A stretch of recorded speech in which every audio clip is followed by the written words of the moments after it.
En mi primer libro, Excelentísimo Teófilo, escribí acerca de todo lo que Jesús había hecho y enseñado desde el principio, y hasta el día en que subió al cielo.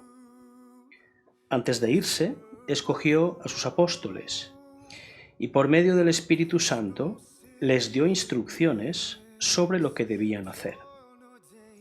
Y después de muerto, se les presentó en persona, dándoles así pruebas evidentes de que estaba vivo.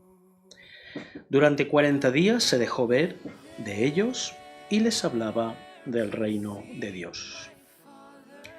Cuando todavía estaba con los apóstoles, Jesús les advirtió que no debían irse de Jerusalén. Les dijo: «Esperad a que se cumpla la promesa que mi Padre os hizo y de la cual yo os hablé. Es cierto que Juan bautizó con agua, pero dentro de pocos días vosotros seréis bautizados con el Espíritu Santo». Los que estaban reunidos con Jesús le preguntaron: «Señor, ¿vas a restablecer en este momento el reino de Israel?». Jesús les contestó: «No os toca a vosotros saber en qué día o en qué ocasión hará el Padre las cosas que solamente Él tiene autoridad para hacer. Pero cuando el Espíritu Santo venga sobre vosotros, recibiréis poder y saldréis a dar testimonio de mí en Jerusalén, en toda la región de Judea, en Samaria y hasta en las partes más lejanas de la tierra». Cuando llegó la fiesta de Pentecostés, todos los creyentes se encontraban reunidos en un mismo lugar. De pronto, un gran ruido que venía del cielo, como de un viento fuerte, resonó en toda la casa donde estaban, y se les aparecieron lenguas como de fuego, repartidas sobre cada uno de ellos. Todos quedaron llenos del Espíritu Santo y comenzaron a hablar en otras lenguas según el Espíritu les daba que hablasen. Por aquellos días había en Jerusalén judíos cumplidores de sus deberes religiosos, llegados de todas las partes del mundo. Mucha gente se reunió al oír aquel ruido y no sabían qué pensar, porque cada uno oía a los creyentes hablar en su propia lengua. Eran tales su sorpresa y asombro que se decían unos a otros: ¿acaso no son de Galilea todos estos que están hablando? ¿Cómo es que les oímos hablar en nuestras propias lenguas? Aquí hay gente de Partia, de Media, de Elam, de Mesopotamia, de Judea, de Capadocia, del Ponto y de la provincia de Asia, de Frigia y de Panfilia, de Egipto y de las regiones de Libia cercanas a Cirene. Hay también quienes vienen de Roma, tanto judíos de nacimiento como convertidos al judaísmo, y también los hay venidos de Creta y de Arabia, y todos les oímos contar en nuestras propias lenguas las maravillas de Dios».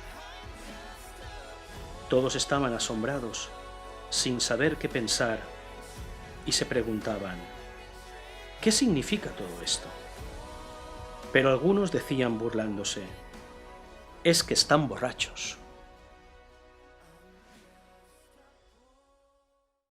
La primera pregunta que nos hace el guión en esta mañana es: ¿en qué se diferencia sustancialmente el prólogo del libro de los Hechos de los Apóstoles del que aparece en el Evangelio, que es la obra del mismo autor, de Lucas?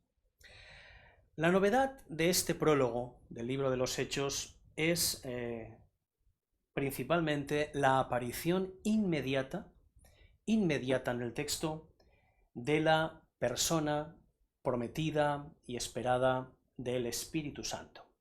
Ya en el capítulo 1 y versículo 2 aparece ya el Espíritu Santo de Dios, que aparece por primera vez en este libro, pero que va a aparecer otras 56 veces más.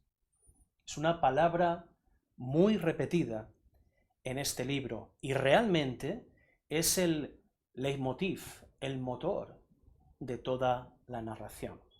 Algunos autores han propuesto que este libro bien pudiera haberse llamado Los Hechos del Espíritu Santo y no tanto Los Hechos de los Apóstoles, como hemos recibido. De este primer texto, de este primer fragmento que hemos leído, quiero destacar el versículo 8 del capítulo 1, versículo 8 del capítulo 1, que es realmente programático para entender todo lo que el libro de los Hechos de los Apóstoles es en sí. Voy a volverlo a leer. Dice así, Hechos 1:8. Cuando el Espíritu Santo venga sobre vosotros, recibiréis poder. Primera cosa. Y saldréis a dar testimonio de mí en Jerusalén. Segunda cosa. Y además, en toda la región de Judea, en Samaria y hasta en las partes más lejanas de la tierra, en los confines de la tierra. La palabra poder es dynamis en griego y es un poder para salvación. No es un poder basado en la fuerza, lo decimos muchas veces, en la gloria humana, en la fuerza, en el ejército, sino un poder para transformar a las personas para salvación, para que crean en el Hijo de Dios y sean salvos. En segundo lugar, testimonio. Daréis testimonio de mí. Este podríamos decir que es el tema central del libro de los Hechos. Dar testimonio del Señor. Dar un testimonio de Él. Somos testigos de Él. Y en la medida en que hemos recibido y experimentado una conversión y una transformación, damos testimonio a las personas de lo que Dios, a través de su Hijo, Jesús de Nazaret, el Cristo, ha hecho en nosotros. Y finalmente, una expansión geográfica concéntrica, desde Jerusalén, que es el lugar en el que se dieron los hechos de la pasión, muerte y resurrección de Jesús, hasta los últimos lugares de la tierra, hasta el fin de la tierra. Algunos exégetas opinan que esto puede significar Roma, que es el final de este libro, donde el apóstol Pablo fue a parar apelando al César y donde terminaría sus días. Otros han querido ver que ese fin de las tierras, ese finis terrae, pudiera ser la península ibérica, nuestro país. Retomando lo que decía al principio, el Espíritu Santo es la fuerza motriz de la misión de la Iglesia. Observad lo que dice Hechos 9:31, un texto al que llegaremos. Entonces la Iglesia en todas las regiones de Judea, Galilea y Samaria tenía paz y crecía espiritualmente. Vivían el temor del Señor y con la ayuda del Espíritu Santo, iba aumentando en número. Jesús va a instruir a sus apóstoles mediante el Espíritu Santo, que hace irrupción en este prólogo, a diferencia del prólogo de Lucas, en el que se quieren relatar ordenadamente los hechos de la vida y enseñanza de Jesús. Y finalmente decir que no hay misión de la Iglesia si ésta no está impulsada por el Espíritu Santo de Dios.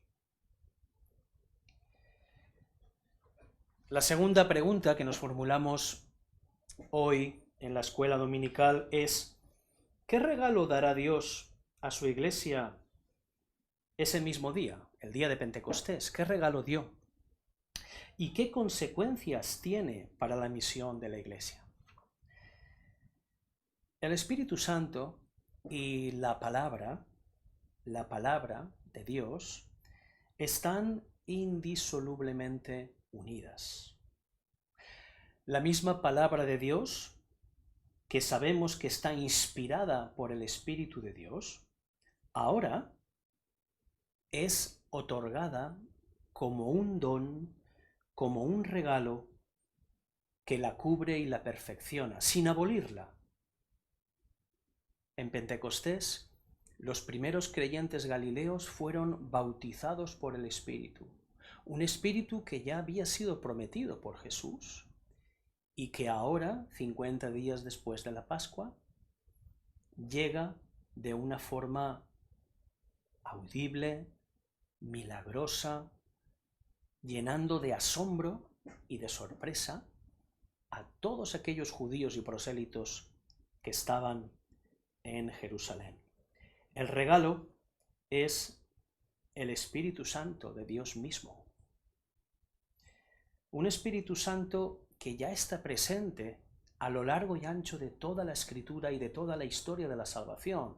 Ya en la creación, el Ruá, el aliento de Dios, el viento del Espíritu ya está creando, ya está levantando profetas, ya está levantando jueces, ya está haciendo cosas. Pues bien, en Pentecostés, ese Espíritu de Dios es derramado en los corazones y en las vidas de aquellos discípulos galileos de la primera generación de la Iglesia. Es una promesa que ya encontramos en Lucas 24:49 y que se cumple aquí, en este pasaje, en Hechos 1:4. El Espíritu Santo de Dios, sabemos, porque Jesús mismo lo dijo, que cuando venga, cuando sea derramado, Él os enseñará todas las cosas y os recordará todas las palabras que Jesús nos mostró. Ese Espíritu Santo de Dios se nos entrega como un don y también como un instrumento y como un impulso a la misión de la Iglesia. Una última cosa sobre el Espíritu Santo. El Espíritu Santo no es algo subordinado o derivado de las otras dos personas de la Trinidad, es también una persona de la Trinidad. Y mirad si es persona que con nuestro mal comportamiento lo podemos entristecer. Según Efesios 4:30, el Espíritu Santo de Dios nos habla, nos enseña, nos testifica, nos convence de pecado, nos fortalece, nos defiende, está con nosotros para siempre. Y es una persona que habita en nuestras vidas, somos templos del Espíritu Santo. Dice el final del texto que hemos escogido para hoy: todos estaban asombrados sin saber qué pensar y se preguntaban, ¿qué es todo esto? ¿Qué significa todo esto? Y algunos decían, irónicamente, burlonamente, es que están borrachos. Esos galileos están borrachos. Es curioso que la plenitud del Espíritu Santo es frecuentemente confundida en la Escritura con un estado de embriaguez. El apóstol en Efesios, cuando dice no os embriaguéis con vino, antes bien sed llenos del Espíritu Santo, está haciendo una figura de contraste entre el poder del vino, de las bebidas alcohólicas que deprimen, que nos convierten en otra cosa que no somos, y dice, no, por contra, emborrachaos, pero del Espíritu. Ana, ante Elí, en el primer libro de Samuel 1:14, también oraba de tal forma que su marido pensó que estaba llena de mosto, que estaba llena de vino. Es curioso que en un rollo del templo del Qumran, de la biblioteca de Qumran, Mesenia, aparece una referencia al vino nuevo asociada justamente a la fiesta de Pentecostés. En la fiesta de Pentecostés sabemos que es la fiesta de las semanas, de las primicias, también la fiesta en la que se conmemoraba la entrega por parte de Dios de la ley a Moisés, pero también hay referencias al vino nuevo. Los galileos, hablando en lengua como de fuego, también fueron considerados personas ebrias, que estaban embriagadas del Espíritu. La fuerza y el gozo del Espíritu Santo pueden dar lugar a equívocos, no cabe duda. Si leemos cuáles son el fruto del Espíritu desglosado en amor, gozo, paz, paciencia. Fijaos que figura en primer lugar amor y gozo y paz. Sin duda, ser llenos del Espíritu Santo es una experiencia que nos provoca alegría, alegría gozosa, profunda. Hacía referencia a la pregunta a cuál es el vino nuevo al que hacía referencia Jesús en Marcos 2, 22. El vino nuevo se caracteriza por su fuerza en el proceso de fermentación y es capaz de romper las costuras de los viejos odres, los odres viejos, esos contenedores de piel que no pueden resistir la fuerte fermentación de un vino nuevo.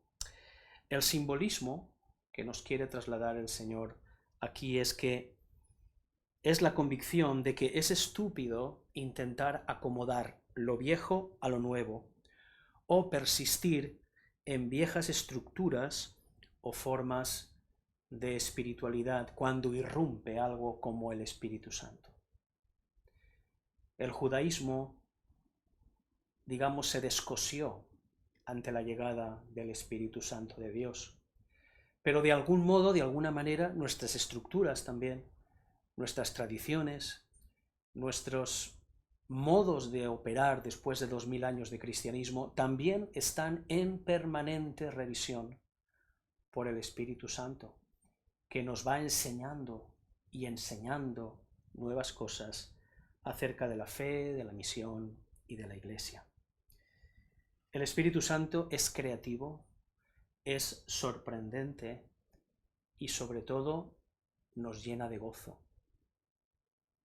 Qué bonito es recordar en Pentecostés cómo aquellos primeros discípulos hablaban en muchas lenguas distintas, proclamando lo que el Espíritu les daba que hablasen, y lo hacían de una manera que parecían embriagados, pero embriagados del Espíritu Santo.